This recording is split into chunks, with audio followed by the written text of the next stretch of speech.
Zaxler stood nervously before the academic council, his four slender arms shifting position as he tried to appear confident. The 7 elderly Vendari sitting at the raised platform stared down at him with their large, unblinking eyes. Their skin shimmered with a pale blue glow that indicated deep concern. "You wish to study humans." The head counselor's voice vibrated through the chamber. "Of all the species in our database, you choose the most restricted." "Yes, Elder Nectar," Zaxler replied. "That is exactly why I wish to study them." "Why are they restricted? What makes Earth so different from the other 97 known inhabited worlds?" Elder Nectar exchanged glances with the other council members. Their skin patterns flickered in the silent communication typical of Elder Vendari. "Your academic record is exceptional, Zaxler," Nectar finally said. "But there are good reasons why Earth studies are forbidden to most. Their development has been irregular." "Irregular how?" Zaxler pressed. "The official records contain so many gaffes. How can we claim to be scholars if entire civilizations are deemed too dangerous to learn about?" A female elder leaned forward. "It is not knowledge that is dangerous, young one. It is what certain species do with knowledge that concerns us." Zaxler felt his determination grow stronger. For 3 cycles, he had studied every alien species the Galactic University would allow. Only humans remained largely a mystery, hidden behind warnings and restrictions.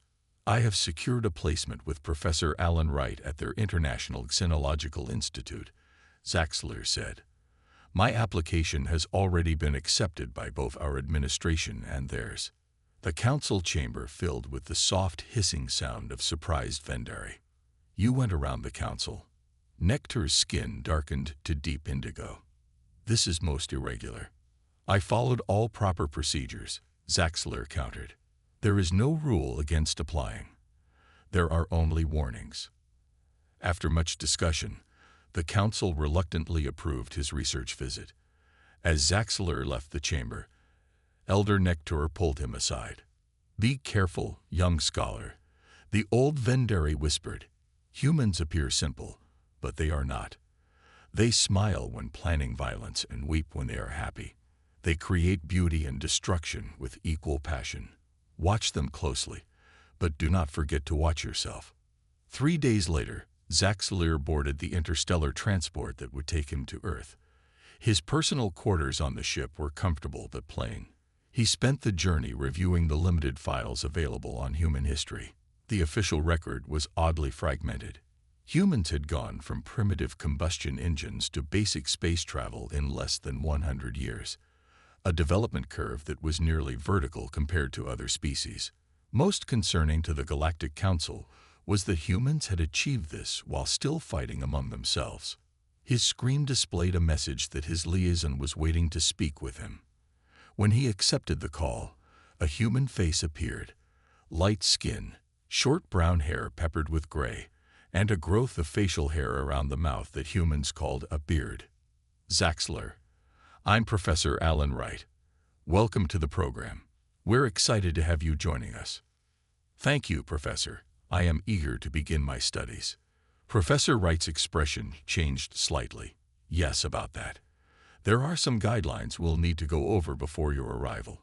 Certain areas of human history and culture are, well, we prefer to introduce them gradually." "May I ask why?" Zaxler said. "Let's just say that context is important," Wright replied with what humans called a smile, though it didn't seem entirely genuine. "We found that other species sometimes misinterpret our history without proper context." As the call ended, Zaxler stared out at the streaking stars. What could be so unusual about humans that even discussing their history required special permission? He was now more determined than ever to discover why Earth studies were forbidden. The ship landed at the International Xenological Institute in Arizona. Hot, dry air hit Zaxler as he stepped onto Earth for the first time. His environmental suit adjusted quickly, but the brightness of the sun made him squint his large eyes. Professor Wright stood waiting, along with a young human female with dark curly hair pulled back from her face. "Welcome to Earth, Zaxler," Professor Wright said, extending his hand in the human greeting custom. Zaxler carefully touched the professor's hand with one of his upper limbs, trying to apply the right amount of pressure as he had practiced. "This is Samantha Miller," Wright continued. "She'll be your student guide during your stay. Please call me Sam," the young woman said with a wide smile. "I'm working on my doctoral thesis in interspecies communication. I'll be showing you around and helping you get settled." Zaxler nodded in the human style. "I am grateful for your assistance." As they walked through the institute, Zaxler noticed extra security measures around certain areas. Guards stood near some doors, and Sam carefully steered him away from specific hallways. "What is in those sections?" Zaxler asked when they passed a particularly well-guarded area. "Oh, just some military research," Sam answered quickly. "Nothing interesting, mostly boring weapons stuff. You know how it is with governments." But Zaxler didn't know. On Vendari, knowledge was shared openly among all scholars. The concept of restricted information was unusual to him. They reached his living quarters, a room modified to accommodate his Vendari physiology.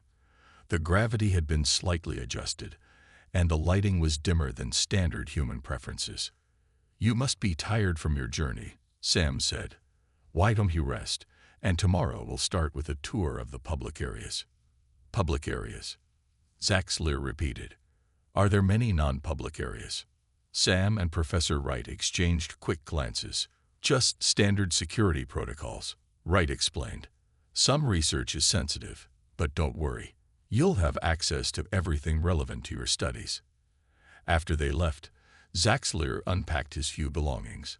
He placed his data tablet on the desk and opened his research notes. Something wasn't adding up. The way the humans spoke about certain topics seemed carefully rehearsed, as if they were hiding something. The next morning, Sam arrived to take him on the promised tour. She showed him the botanical gardens where Earth plants grew alongside specimens from other worlds, the large cafeteria where various species could find suitable food, and the main library. "This is impressive," Zaxler said as they entered the enormous library. "How many texts do you have?" "Over 5 million physical books and billions of digital files," Sam said proudly. "Though not all are accessible without special clearance." "Why?" Sam hesitated. "Some information could be misinterpreted without proper context." "That is what Professor Wright said," Zaxler noted. "What kind of misinterpretation concerns you?" Sam led him to a quiet corner of the library. "Look, Zaxler, humans have a complicated history. We developed differently than most species in the galaxy. Our path to civilization wasn't smooth. No species has a smooth development," Zaxler pointed out. "True, but humans went from primitive to advanced very quickly. This makes other species nervous." She lowered her voice. "Plus, we still fight each other. Most advanced civilizations stopped internal conflicts long before achieving space travel." A loud alarm suddenly blared through the building. Sam jumped up, looking concerned. "What is happening?" Zaxler asked. "Security drill," Sam said, but Zaxler noticed her hand moving to a small device at her belt. "Nothing to worry about." As several guards ran past the library entrance, Zaxler realized that whatever was happening was definitely not a drill. And by the look on Sam's face, it might be exactly the kind of thing that made Earth studies forbidden. The alarm continued to ring as students and staff hurried out of the library. Sam grabbed Zaxler's arm and pulled him toward a side door. "This isn't a drill, is it?" Zaxler asked. "No," Sam admitted. "But don't worry. We have protocols for this." They moved quickly through a narrow hallway that Zaxler hadn't seen before. Sam placed her hand on a scanner, and a hidden door slid open. "This is a secure research area," she explained as they entered. "It's safer than the evacuation routes, which will be crowded." The room they entered was filled with computer screens and strange devices Zaxler had never seen before. One wall displayed a timeline of human history, with detailed information about wars, technological advances, and space exploration. "I shouldn't be in here," Zaxler said, but his eyes were already scanning the information hungrily. "Just stay quiet," Sam said, checking a small device on her wrist. "Security is dealing with some protesters who broke into the East Wing." While Sam was distracted with security updates, Zaxler moved closer to the timeline display. What he saw amazed him. According to the data, humans had gone from their first powered flight to landing on their moon in just 66 years. They had developed atomic energy, computers, and global communication networks in less than a century. Most shocking was the section labeled Crisis Adaptation Metrics. It showed that humans invented new technologies at 5 times their normal rate during periods of conflict or disaster. No other known species showed such acceleration under pressure. "Sam," Zaxler called out, "this data suggests humans advance faster when threatened. Is that accurate?" Sam looked up, surprised to see him at the restricted display. "You shouldn't be reading that." "But is it true?" She sighed. "Yes, we call it necessity is the mother of invention. Humans get creative when our backs are against the wall." A new alert sounded on Sam's device. She frowned. "The protesters have broken into the archives. They're looking for something specific." She turned to a computer and typed rapidly. "I need to secure the adaptive technology files." Zaxler moved to another screen that had activated. It showed security footage of a group of humans in black clothing breaking into a sealed room. They moved with purpose, clearly knowing what they were looking for. "Who are they?" Zaxler asked. "Earth purists," Sam explained, still typing. "They believe we shouldn't share any technology with alien species. They think it makes us vulnerable." As they watched, one of the intruders found a small device and held it up triumphantly. Immediately, guards rushed into the room, but the leader of the group pressed something on the device. "No," Sam gasped. On the screen, a blinding flash filled the room. When the light faded, the intruders were gone, along with half of the equipment in the room. "What was that?" Zaxler asked, his skin paling to a light blue. "Portable matter transfer," Sam said quietly. "Experimental technology based on combining our science with Arcanian principles. The prototype wasn't supposed to work yet." Zaxler stared at her in shock. "Your people combine technologies. That should take decades of research." 6 months, Sam said. "The team figured it out in 6 months after seeing similar Arcanian technology once." The realization hit Zaxler like a physical blow. This was why Earth studies were forbidden. Humans didn't just learn. They adapted and improved upon alien technologies at an alarming rate. In the wrong hands, such abilities could disrupt the careful balance of the galaxy. "Now you understand," Sam said, seeing his expression. "The Galactic Council isn't afraid of humans. They're afraid of what humans might become." The following day, the Institute returned to normal operations with increased security. Professor Wright called Zaxler to his office to discuss what had happened. "I understand you saw some restricted information yesterday," Wright said, his face serious. Zaxler shifted uncomfortably. "Yes, Sam took me to a secure room during the alarm." Wright nodded. "Sam made a judgment call for your safety. But now we need to discuss what you learned." "About human adaptation rates?" Zaxler asked. "Or about combining alien technologies?" "Both," Wright said. "The Galactic Council has concerns about how quickly humans can understand and improve upon foreign concepts. What took the Arcanians 200 years to develop, we refined in months." "Is this why Earth studies are forbidden?" Zaxler asked. "Partly," Wright admitted. "But there's more. I've arranged for you to visit a special facility tomorrow. It's time you understood the full picture." That night, Zaxler could barely sleep. His mind raced with questions about humans and their unusual abilities. By morning, he was eager to learn more. Sam arrived to take him to the special facility. They boarded a small shuttle that flew them to a remote location in the desert. The building looked ordinary from the outside, but Zaxler sensed it was anything but normal.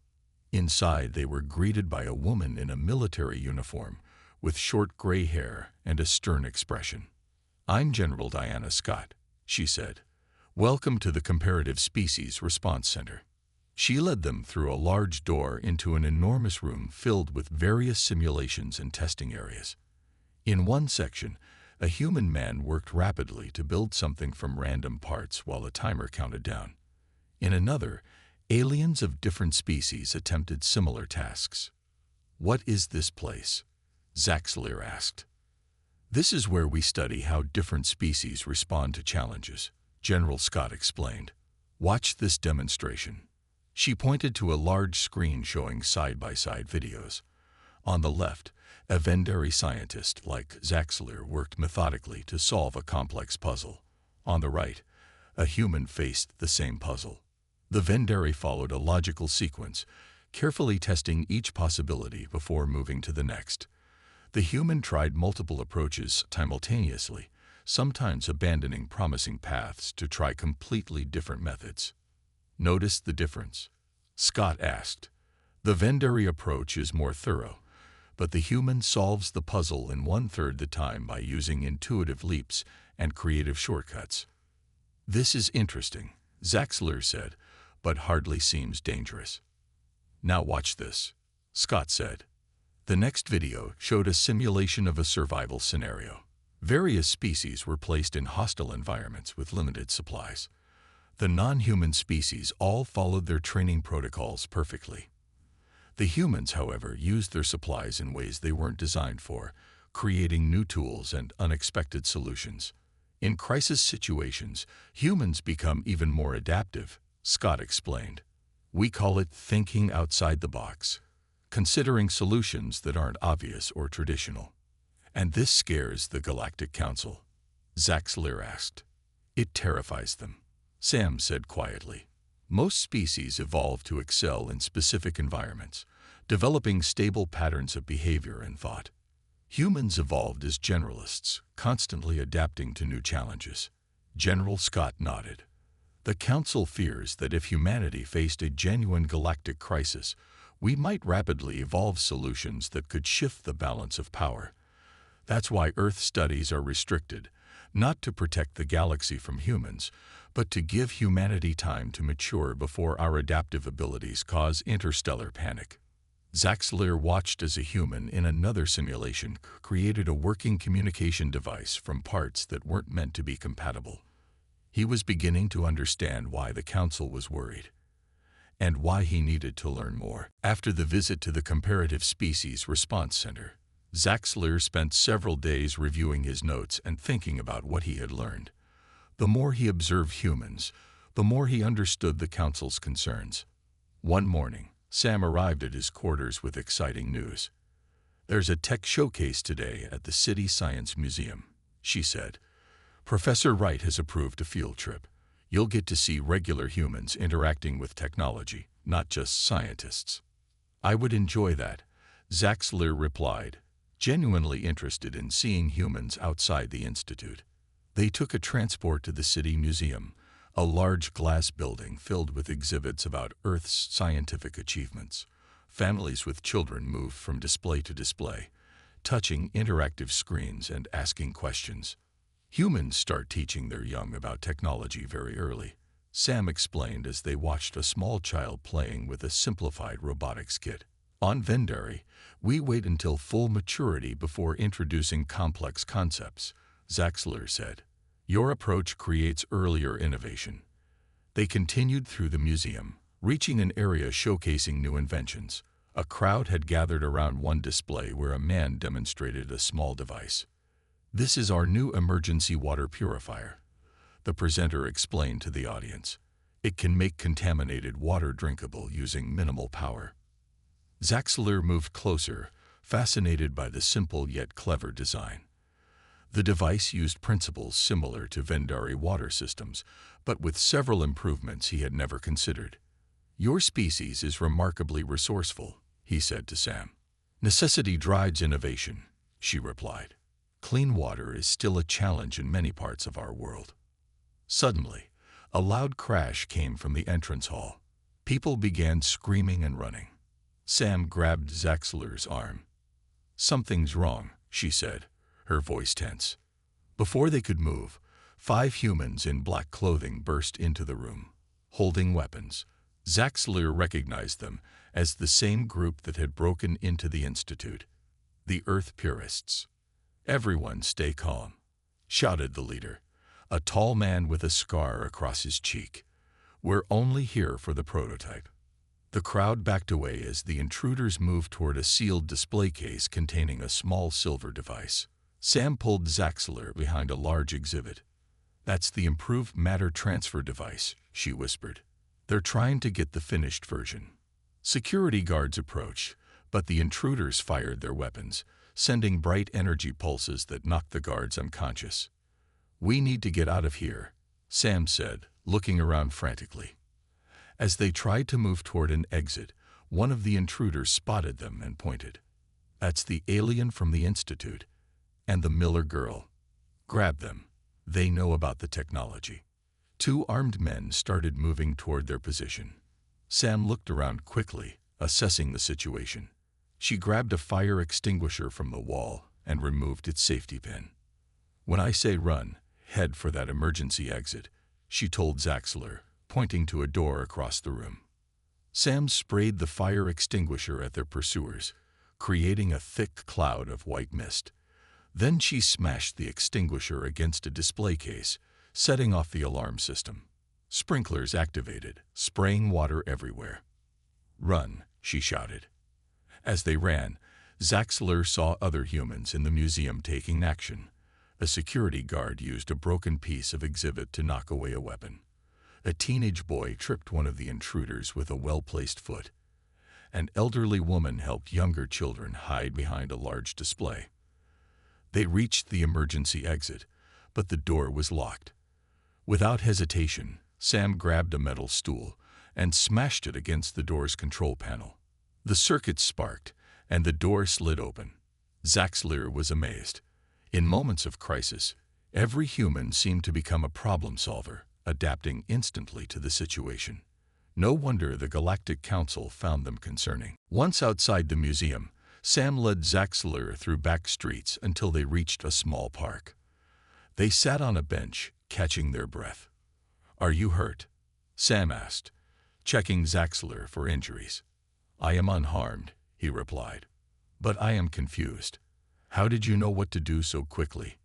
Sam shrugged. "I just reacted. Most humans would do the same." Their rest was brief. Sam's communication device beeped with a message from Professor Wright. "Change of plans," she said after reading it. "We can't go back to the Institute yet. The purists might be watching for us there. We need to go to a safe house." A car picked them up minutes later. The driver, a quiet man with a serious face, took them out of the city into the surrounding desert. They arrived at a small, ordinary-looking house with solar panels on the roof. Inside, they found Professor Wright waiting with General Scott. Both looked relieved to see them safe. "The purists got away with the prototype," General Scott said. "But the good news is they don't know how to use it properly." "What happens now?" Zaxler asked. General Scott and Professor Wright exchanged glances. "Now we need to discuss your role in all this," Wright said. "The Galactic Council has been informed of today's events. They're concerned about your increasing exposure to human adaptive capabilities. They want to end your research visit," General Scott added. "They believe you've seen too much already." Zaxler felt a surge of disappointment. "But I've barely begun to understand your species." "That's exactly what worries them," Sam said. "The more other species understand us, the more they fear us." Wright sat across from Zaxler. "The Council has proposed a test.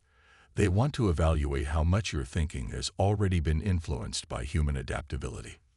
"What kind of test?" Zaxler asked. "A survival challenge," General Scott explained. "You and Sam will be taken to an uninhabited moon in the Taurus system. You'll have limited supplies and must survive for 7 days or signal for rescue." "This is most unusual," Zaxler said. "Why would the Council request such a test?" "They want to see if you've begun to think like us," Sam explained. They're afraid our adaptive patterns might be contagious through close contact. Zaxler considered this. The idea that humans could influence how other species think was both fascinating and alarming. "I accept this test," he said finally. "When do we leave?" "Tomorrow morning," General Scott replied. "You'll be given standard survival packs with basic supplies." That night, Zaxler couldn't sleep. He reviewed everything he had learned about humans. Their technology wasn't necessarily more advanced than other species, but their approach to using it was completely different. Where Vendari saw established patterns, humans saw possibilities. Where Arcanians followed rules, humans asked why the rules existed at all. The next morning, they boarded a small ship bound for the tourist system. As they prepared to land on the uninhabited moon, Sam checked their supply packs. "Standard emergency kit," she said. "Water purifier, food rations, basic medical supplies, emergency beacon." The ship left them on a rocky plateau overlooking a valley. The air was thin but breathable for both species. The temperature was cold but manageable. "The extraction point is 30 miles south," Sam said, checking the small device. "We have 7 days to reach it or activate the emergency beacon." Zaxler looked at the barren landscape. By Vendari standards, this was an impossible challenge. The proper protocol would be to immediately activate the beacon and wait for rescue. But as he watched Sam already examining their supplies with a thoughtful expression, he realized she was seeing something completely different. Not a hopeless situation, but a problem waiting to be solved. The first night on the moon was difficult. Temperatures dropped sharply, and they huddled in a small cave Sam had found. Zaxler watched as she arranged their supplies, examining each item carefully. "According to Vendari survival protocols, we should activate the emergency beacon immediately," Zaxler said. "This environment is classified as extreme." Sam smiled. "But where's the fun in that? Besides, I think this is more than just a survival test. The Council wants to see how we work together." "What do you mean?" "Think about it," Sam said. "They could have sent you with another Vendari, or me with another human. Instead, they paired us. They want to see if our different ways of thinking can complement each other." Zaxler considered this. It made sense. "So what should we do?" "First, we need better shelter," Sam said. "Then we figure out how to reach the extraction point." By morning, Sam had already taken apart the food ration containers, using the metallic insides to reflect sunlight for warmth. She had also discovered that mixing 2 harmless medical supplies created a paste that hardened like cement, which they used to seal cracks in their cave. "How did you know those chemicals would react that way?" Zaxler asked, amazed. "I didn't," Sam admitted. "But their chemical structures are similar to things I've worked with before. Humans call it an educated guess." As they set out toward the extraction point, Zaxler began to notice changes in his own thinking. He started looking at their supplies as tools with multiple possible uses, not just their intended functions. On the 3rd day, they reached a wide ravine blocking their path. The gap was too wide to jump. "We need to find another way around," Zaxler said, thinking logically. "Perhaps if we travel east or west, we will find a narrower crossing point." Sam studied the ravine, then looked at their supplies. "Or we could build a bridge." "With what?" Zaxler asked. "We have no construction materials." Sam grinned and pointed to the emergency shelter rods and the flexible medical bandages. "We have these." Working together, they constructed a simple bridge using the shelter frame for support and the bandages woven together for strength. It wasn't pretty, but it held their weight long enough to cross. That night, as they made camp, Sam explained more about human history. "Humans evolved in a changing environment," she said. "We faced ice ages, droughts, floods, predators, and countless other challenges. Species that couldn't adapt quickly died out. But the Vendari also faced environmental challenges," Zaxler pointed out. "Yes, but your planet's changes were gradual, happening over millions of years. Earth's climate could change dramatically within a single generation.